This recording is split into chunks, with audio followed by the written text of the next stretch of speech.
The sky above the northern frontier was the color of ash, a dull stretch of cloud smothering the sun without rain, without mercy.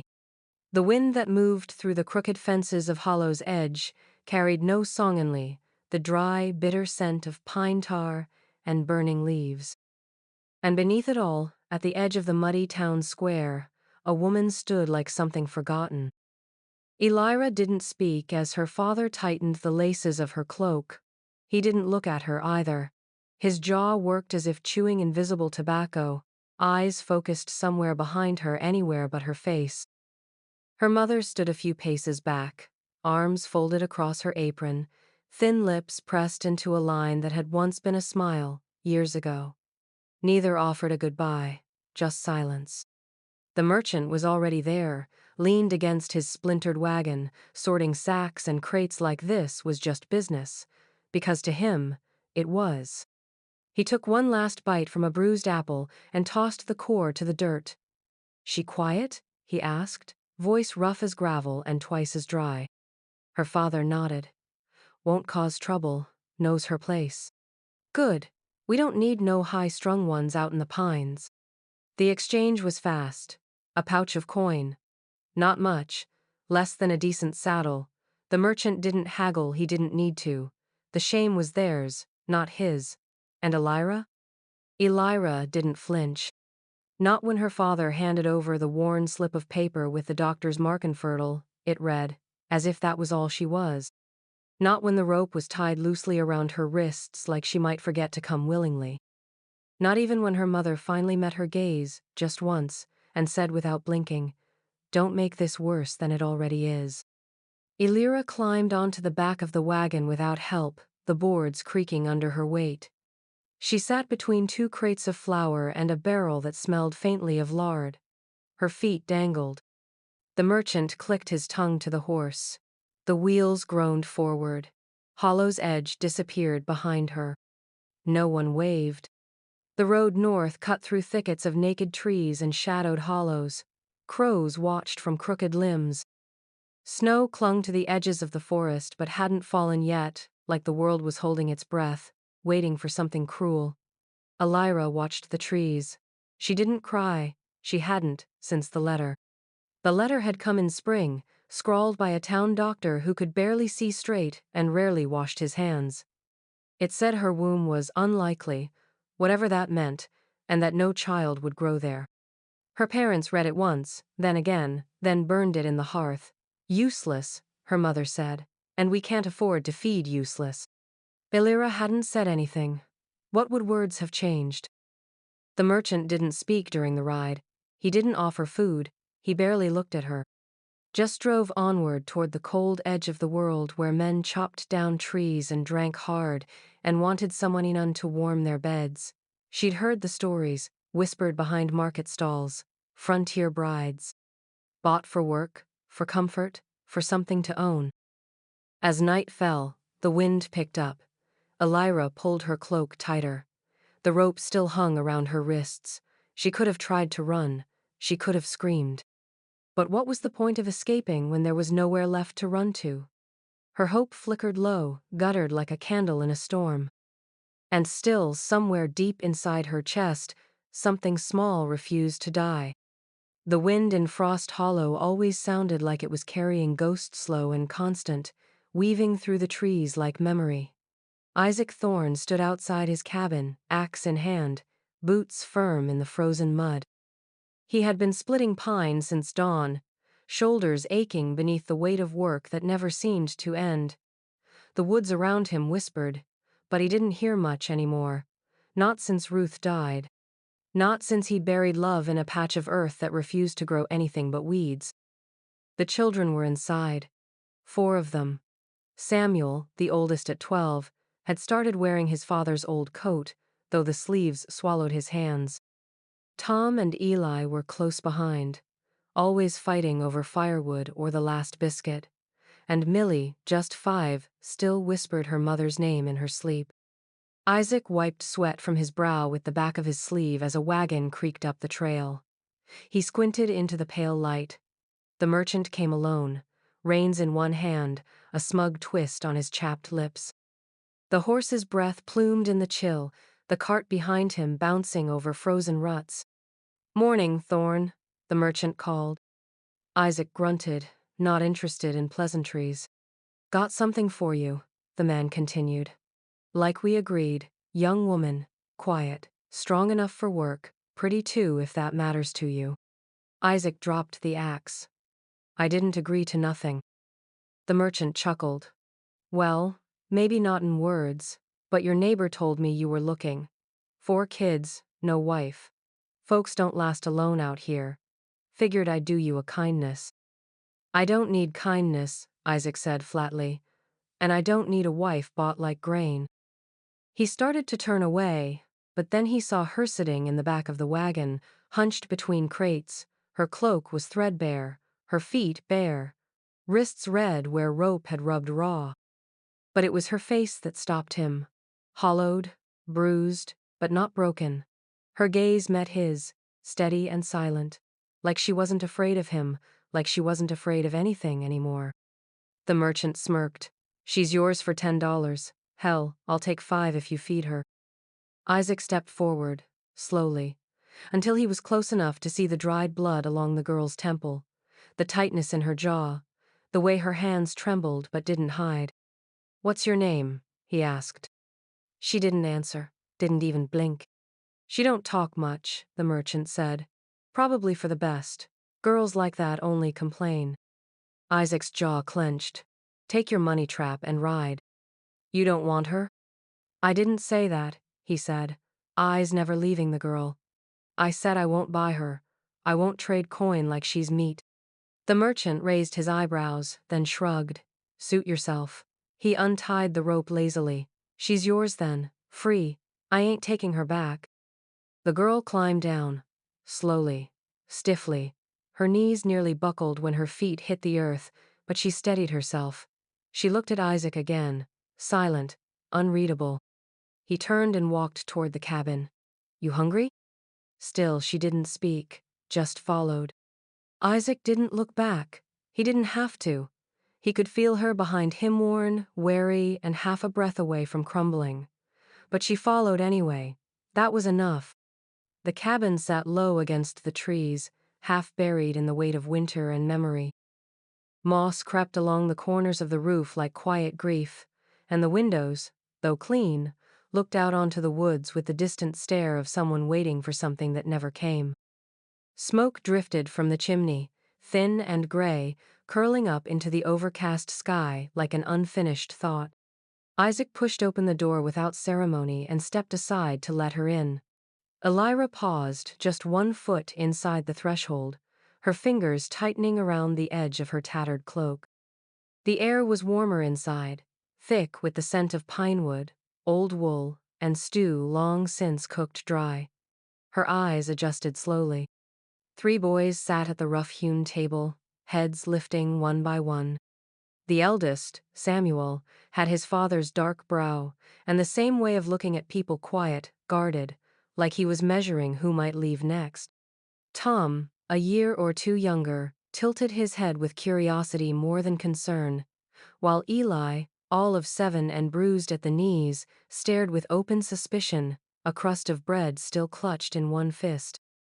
The little girl sat on the floor by the hearth, legs tucked beneath her skirt, curls falling into her eyes as she pushed wooden animals in a slow circle around a chipped tin cup.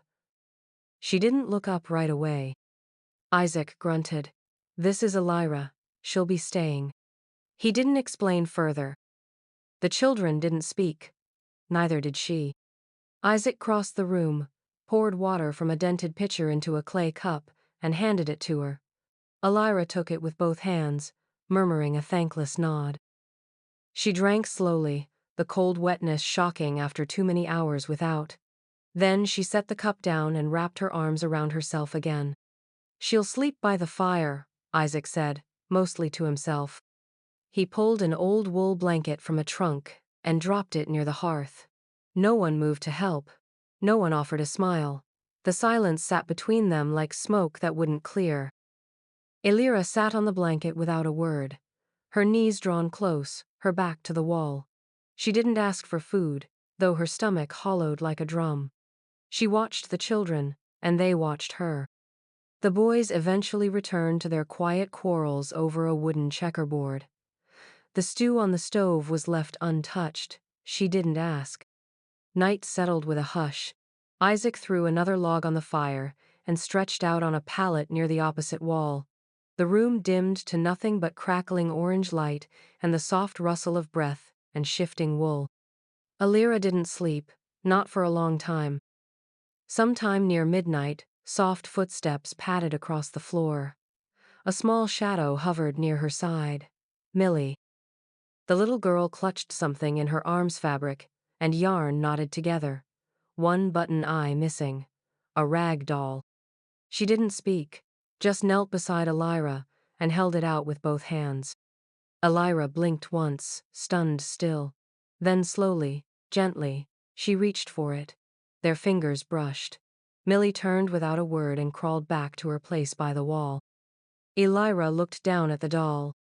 Then, without thinking, she laid it against her chest, curled her body tighter, and closed her eyes.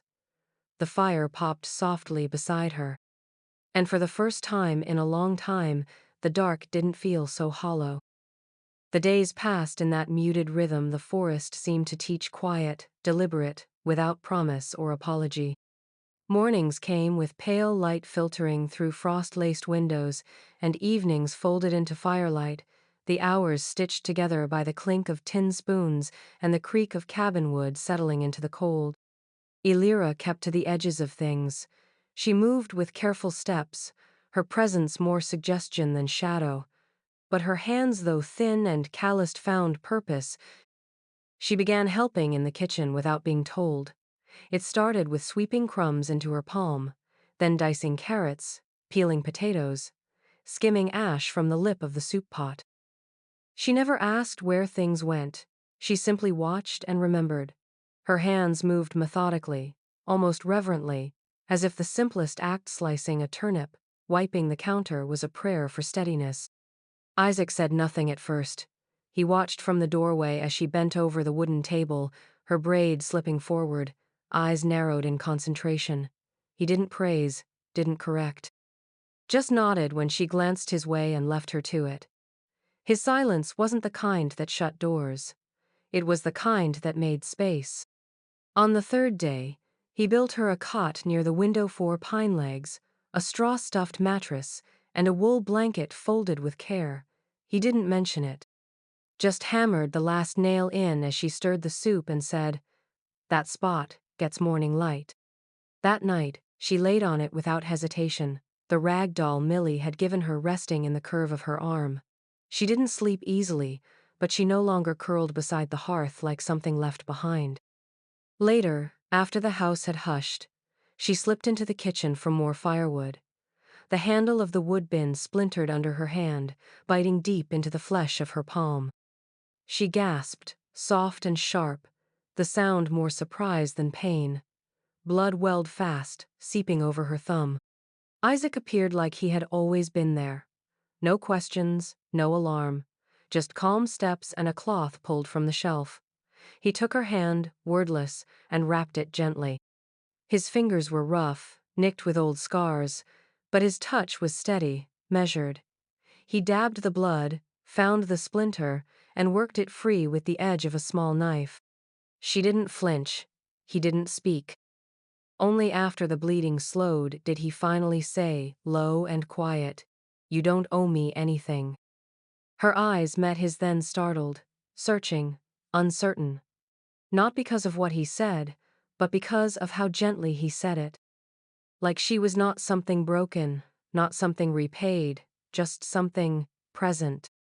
She didn't answer, but something shifted in her breath, the way it caught and held, as if unsure whether to tremble or release. He wrapped the cloth around her hand, tied it snug, then stepped back. She turned without a word, returned to the cot, and sat on the edge for a long time before lying down. Outside, snow had started to fall, soft and slow against the roof. Inside, the soup cooled on the stove, untouched, but Elira felt something warm, steady, unsaid take root just beneath the skin, where the splinter had been. The fire crackled low in the hearth, casting long shadows along the cabin walls, flickering against the panes of the frosted window. The children had already gone to bed, their soft breathing rising and falling beneath woolen quilts. Outside, the wind whistled through the pines like a warning no one could quite name, but inside, all was still, almost too still. Elira sat near the fire, mending one of Tom's shirts, the thread slipping between her fingers like a lifeline. Isaac sat across from her, hunched over a pair of worn boots, his knife tracing the edge of the sole with mechanical purpose. They hadn't spoken in nearly an hour, and yet the silence was not empty. It was expectant. She paused, needle midair, and stared into the flames. The flickering light made her eyes look gold for a moment, like something once precious, now hidden in ash. "When I was 17, she said, voice nearly drowned by the fire's hiss. "I fainted during harvest. Mama said it was from not eating. Papa said I was lazy." Isaac didn't look up, but the blade in his hand stopped moving. "They sent me to the doctor, old man Weston, half-blind and always smelling of liquor." Her lips twitched something too bitter to be a smile. "He gave me a letter, told me to show my parents." She didn't blink as she spoke. The words came slow, like stepping barefoot over glass. "It said I was barren. Said I had a malformed womb," his words, not mine. He wrote it like a death sentence. Signed it, stamped it, folded it up like scripture. Isaac set the boot down, quiet. "I gave it to my mother." Her voice thinned. She read it once, then again. My father snatched it from her hands. Didn't ask questions, didn't even look at me. He took it out back, near the well, and burned it. Made me watch. Her breath caught, just once. He said a woman who couldn't give seed had no soil worth tending. That I was a burden, a body with no future. Said they had mouths to feed better to make something back on me than lose everything. She swallowed hard. They didn't even cry. I didn't either. Her fingers curled tighter around the needle, and for a moment, her eyes glassed, but no tears fell. I haven't since. Isaac stood, slowly, wordless. His shadow stretched tall across the log walls as he crossed to the door. He opened it without a coat, without gloves, and stepped into the cold. The door shut behind him with a dull thud. Elira didn't move. She sat there, stitch frozen, flame dancing in her wide, empty stare. Outside, Isaac picked up the axe from the chopping block. The woodpile loomed tall beside him, blanketed in fresh snow. He swung once, then again, then again. The sound of axe meeting stump echoed into the forest, sharp and rhythmic, like a heartbeat learning to beat again. He didn't stop when his breath turned ragged. Didn't stop when the skin on his knuckles split open. He kept swinging until the pain matched the noise in his chest until he could no longer feel anything but the ache.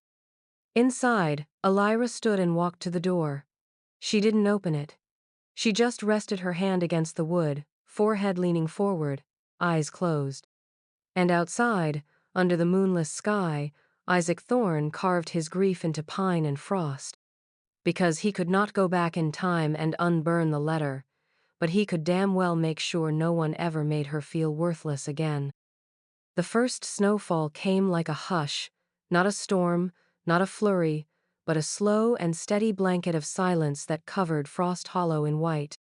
It muted the sounds of the forest, tucked the trees into slumber, and turned every footstep into a whisper. The wind, once biting and bitter, now moved soft through the pine-like breath over skin. Inside the cabin the world felt smaller, safer somehow, cocooned against the cold. Elira sat near the hearth with Millie's rag doll resting beside her on the quilt. The fire cracked gently, casting golden patterns along the wooden floor. She had started humming, barely more than a breath.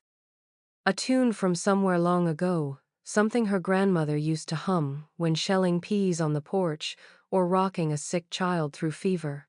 It had no words anymore, just memory wrapped in melody. Soft and round like the curve of a mother's arm. Tom was the first to notice. He glanced up from whittling a crooked stick and tilted his head, curious but silent. Eli soon wandered closer, sitting cross-legged just a few feet away, pretending not to listen. Samuel stayed at the table, but he paused, eyes resting on her with a quiet that looked too old for his face. Then Millie moved. No words, no hesitation. She crossed the floor in wool socks, dragging a blanket behind her, and curled herself into Alira's lap like she had always belonged there. Alira's body stiffened just slightly, startled by the weight, the warmth, but she didn't move her away. She let the child settle, one small hand resting against her patched apron, and kept humming. Isaac stood in the doorway to the kitchen, shoulder leaning against the frame. His arms were crossed over his chest, a dish rag still slung over one hand. His face gave away nothing. But his eyes, those deep, storm-hued eye-shelled, something in them.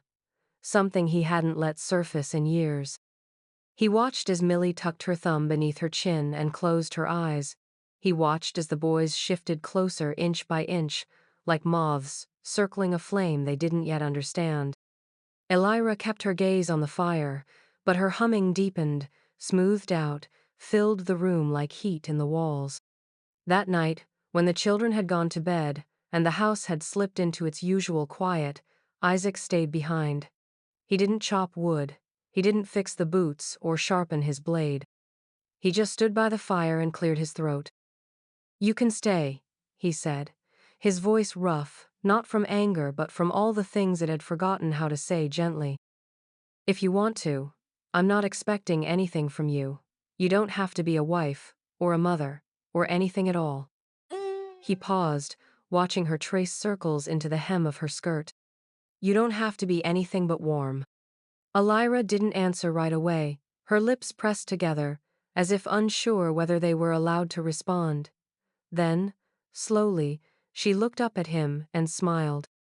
It was faint, unsure, a flicker against the dark, but it was real. Isaac nodded once, and something eased in his shoulders. He turned to go, but before he reached the door, her voice stopped him, barely a whisper. "Thank you." He didn't reply. Just let the door close gently behind him. That night, as snow gathered quietly on the windowsill and the wind curled against the cabin like a lullaby of its own, Elira slept without dreaming. And in the morning, when the fire crackled to life again, she was still smiling. The morning broke sharp and clear, frost clinging to the window panes in lace patterns only the cold could weave. Isaac had already stepped out to tend the firewood when the crunch of hooves and boots on packed snow echoed through the stillness. Elira was peeling potatoes at the counter, the children still bundled in sleep, when she caught sight of them two men riding up through the thinning trees, their coats dark with road dust. Their faces pale and drawn tight with the smugness of those who carry power like a badge. She stepped away from the window, heart thudding. She didn't need to see the crests on their lapels to know they were from town. The kind of men who didn't knock, just expected doors to open. Outside, Isaac met them at the porch, his breath curling in the air like smoke from a slow burn. He stood tall, arms at his sides, jaw clenched tight. The older one, broad shoulders, red nose, eyes too mean to hide it, stepped forward first. "You, Thorne?" he barked. Isaac didn't flinch. "I am." "You the one took in that barren girl from the Weston family?" the man asked, sneer curling up on one side like a scar. "Got word she was seen up this way. Folks been askin'. Can't just let a family's shame go wanderin' around like a stray dog, now can we?" Isaac didn't move, didn't blink, just stared at him with the slow, heavy silence of a man used to burying thingstries, pain, people. "She's mine now," he said finally, voice low, each word placed like a stone. "You got no claim." The second man shifted in the saddle, less sure than his companion. "Look, we ain't looking for trouble." "Then ride on," Isaac cut in. The first man narrowed his eyes. "You know what she is." "I know what she's not," Isaac replied. A tense moment hung in the cold, breath turning to ice between them. Then, with a disgusted scoff, The men turned their horses, kicked the snow, and disappeared into the trees, their muttered curses trailing behind like a stink. Inside, Elira had heard every word. She stood frozen at the table, hands resting on the bowl of peeled potatoes, heart hammering like a wild bird. She didn't speak when Isaac came back in. He dusted the snow from his boots, hung his coat, and said nothing. Neither did she. The children sensed the shift in the air and stayed quiet. Dinner was simple stew thick with root vegetables, bread left too long on the hearth. They ate in silence, the only sounds the clink of spoons and the wind pushing against the windows. Later, after the dishes had been rinsed and the fire restoked, Elira sat across from Isaac at the wooden table. He had a carving knife in one hand, whittling a small block of cedar into something he hadn't named. She watched his hands move, slow and steady. Then, without a word, she reached out and placed her hand on top of his. He didn't look up, didn't flinch, but he stopped carving. And neither one of them pulled away. The woods were quiet that morning, wrapped in a hush that only early snowfall could bring. Elira moved through the trees with a woven basket on her arm, her boots barely leaving prints in the soft blanket of white. The air was crisp, scented with cedar and frost-bitten moss, and her breath came in slow clouds as she stooped to gather wild ginger root from beneath a curl of pine needles.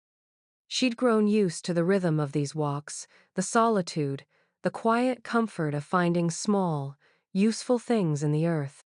But something was off. A heaviness tugged at her limbs, not exhaustion but something deeper, like her bones were full of water. She pressed a hand to her chest, steadying herself against a tree. The world swayed. She blinked once, twice, then everything tilted. By the time Isaac found her, she was crumpled beside the roots of an old elm, one hand still curled around a sprig of green, her other clutched loosely to her middle. He didn't shout. He didn't panic. He knelt beside her and lifted her gently, like something sacred that had been dropped. She woke hours later in her cot, the fire roaring and the cabin filled with the faint scent of antiseptic and old tobacco. A woman sat beside her, a stranger with silver hair pulled into a long braid, spectacles perched on the end of her nose. She wore a nurse's satchel patched with age and use. Elira's eyes fluttered open. She tried to sit, but the nurse placed a cool, firm hand on her shoulder. "Don't push," she said gently. "You fainted out in the woods. Lucky your man knew where to look." Elira's eyes darted to the doorway, where Isaac stood leaning against the frame, arms crossed, expression unreadable but rooted in concern. The nurse opened her satchel and pulled out a cloth bundle. "I've been coming through these parts for years. Isaac flagged me down at the creek, said you collapsed. I took a look." She paused, eyes softening. "You're with child, miss." Elira froze. The words hung in the air like smoke from wet wood slow to dissipate, stubborn in their weight. "No," she whispered. No, I can't be." The nurse tilted her head, puzzled. "You are. Strong heartbeat, steady growth. I'd say 3 months, maybe 4. Elira's breath came short. The letter, the fire, her mother's eyes cold with finality. "They said I couldn't. They said I was empty." The nurse frowned. "Doctors get it wrong, or someone wanted them to." The room spun slightly. Elira sat back against the pillow, hand pressed hard against her stomach. Isaac hadn't moved. He stepped forward now, slowly, until he stood beside the cot. She couldn't look at him. Not yet. "I don't know how," she whispered. He didn't answer right away. Then, with the calm of a man who'd weathered storms bigger than himself, he said, "A child's a child." Her eyes darted up, searching his face for disappointment, for judgment, but found neither. He stepped back, giving her space. That night, she couldn't sleep. The others did. Isaac by the hearth, the children curled like pups beneath patchwork quilts. But Elira lay still, hands folded across her belly, eyes on the ceiling. She didn't cry, didn't smile. She just whispered again and again, voice shaking and unsure. Thank you. She didn't know who she was thanking God, the child, the man who never asked, but she said it like a secret prayer, until the words became a promise. The snow had thickened overnight, draping the cabin and surrounding woods in a weightless silence. It was the kind of morning where sound didn't travel right where even the birds chose stillness, and the trees stood like sentinels in a world made of hush. Elira was kneading bread when she heard the crunch of boots in the snow. Not Isaac's, not the children's. Something slower, heavier. She froze, her hands still pressed into the dough, as the footsteps drew closer to the porch. Through the frost-laced window, she saw them. Two men. The same ones from town, the ones who had come weeks ago with cruel eyes and louder mouths. One had a rifle slung across his shoulder, the other chewed a toothpick like he meant it to hurt someone. They didn't knock this time. They just stood there, thick coats buttoned high, breath steaming in the cold, like warning flares. Isaac stepped out before they could speak. He didn't shut the door behind him. "You brought your problem back," he said, voice flat as ice. The one with the toothpick stepped forward. "We came for what's owed, girl's not yours to keep, and now she's damaged goods. You owe compensation." Isaac didn't blink. "She's not property." The rifleman laughed, sharp and bitter. "Everything's property in the right hands." "And what if I say no?" Isaac asked. The man spit into the snow. "Then maybe your kids learn what happens to thieves." Elira heard it from the kitchen, every word. Her hands trembled, flour clinging to her fingers, heart slamming against her ribs like a door in a storm. Isaac had told her to stay inside, to keep the children close, to let him handle it. But when she heard them speak of the children, threaten them, something snapped. She moved. Out the door, into the cold. Bare hands and no coat, only her shawl clutched tight around her shoulders. The men turned when they saw her. One smiled like it was a game. The other shifted his rifle, fingers twitching. "Elira," Isaac barked, stepping between her and them. "Go inside." But she didn't. She stepped closer. To him. Then everything unraveled in a blink. The rifleman raised his weapon. A shot cracked through the clearing like thunder. Isaac stumbled. Red bloomed against his coat. "No," she screamed, catching him before he hit the snow. His weight pulled her down, knees sinking into the powder. He was conscious, barely, jaw tight, breath ragged. The man stepped forward, raising the rifle again. Elira didn't think, didn't plan. She saw the axe lodged in the chopping block just behind her. She lunged. Her fingers gripped the wooden handle, pulled it free in one clean motion. The man saw too late. With a cry not of rage, but of survival, she swung. The blade met shoulder, not head, but it was enough. He dropped the rifle with a howl, falling backward, blood smearing across the snow. The second man turned, but by then, the children were screaming from the doorway. He hesitated just long enough for her to raise the axe again. "Go," she growled. Hay did. The clearing went still. Just the wind, just breath, just blood in the snow. She dropped the axe and fell beside Isaac, cradling his head against her lap. His face was pale, lips split from cold, but his eyes were open. "You saved the children," she whispered, brushing hair from his brow, voice trembling. He tried to speak, but she silenced him with a touch. "No," she said softly, tears slipping free now, falling warm onto his cheek. "You saved me first." The thaw came slowly, like a secret passed between the trees. Ice melted from the eaves in lazy drips, pine needles peeked through the snow like whispers of green, and the air, for the first time in months, smelled like life instead of survival. The river broke its silence with a low, gurgling song, and the earth began to soften underfoot. Spring had returned to Frost Hollow not with a shout, but a sigh. Inside the cabin, everything felt warmer. Not just from the sun, but from something deeper, something unspoken. Laughter had crept back in, quiet at first, then stronger. Bread rose better, soup simmered longer, and the children had started fighting over chores instead of silence. Elira moved through the home like breath always present, always grounding. Her hands stitched curtains from old linens, her fingers braided Millie's hair each morning. Her voice now hummed lullabies not just at the hearth but in the garden, where new seeds waited to be coaxed from the soil. They called her Mama now, all of them. Even Samuel, who had once looked at her like a question with no answer. It had happened gradually, first from Millie's lips, half asleep one night after a fever. Then Eli followed, then Tom, and finally Samuel, quiet and unceremonious, as if it had been true all along. Elira never corrected them, and Isaac never asked for marriage. Instead, one morning as the birds began to return, he carved her name into a small sign above the cabin door, Elira Thorne. Not as possession, not as claim, but as something rooted, chosen.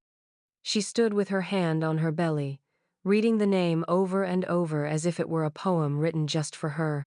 Her hair, usually tied back, was loose in the wind that day, and the way it moved wild and soft and defiant made Isaac stare longer than he meant to. He'd been working in the corner of the yard for weeks now, slow and methodical, carving by hand, shaping each piece like it mattered. The cradle. It was simple pine wood, sanded smooth, slatted sides, a gentle curve that would rock just enough. He said little about it, just kept carving even as his joints ached and his tools dulled. That evening they sat on the porch together. The children were inside, arguing over who got to dry the dishes. The sun spilled gold across the clearing, brushing over the woodpile, the line of saplings she'd planted, the quiet cradle beside the door. Isaac glanced at her. Her hands were folded over her belly. Her eyes were soft. "You ever think on names?" he asked. Elira looked out toward the trees, but her answer was already waiting. "Hope," she said, no hesitation, no doubt. He turned to her, brow lifting.